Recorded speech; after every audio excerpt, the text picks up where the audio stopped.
پاکستانی حکیم بھی سارے جاگ گئے، سب فیس بک کے دانشور بھی اٹھ گئے، ہر کوئی مشورے دے رہا ہے یوں کر لیں، یوں کر لیں، یوں کر لیں۔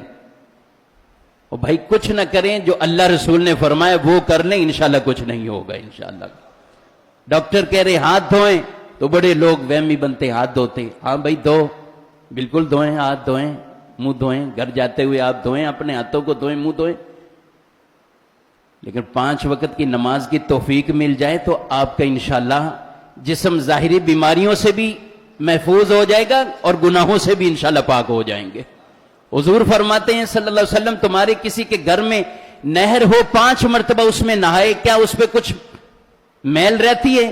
عرض کی نہیں، تو فرمایا 5 دفعہ جو بندہ نماز کے لیے آتا ہے، 5 مرتبہ رب کے آگے جھکتا ہے، رب اس کے جسم کو گناہوں سے بھی پاک صاف کر دیتا ہے۔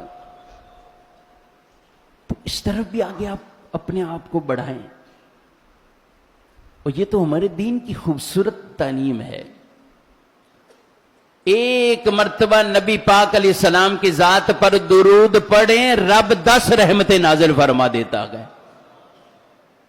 لمحہ لمحہ درود میں گزاریں، 10 رحمتیں آئیں، اور جس بندے پر اتنی رحمتیں اللہ کی ہو رہی ہیں اسے کون سے مرضوں کا خطرہ ہوگا یار؟ اسے کون سے مرض لگیں گے؟ توکل اپنا مضبوط کر لیں،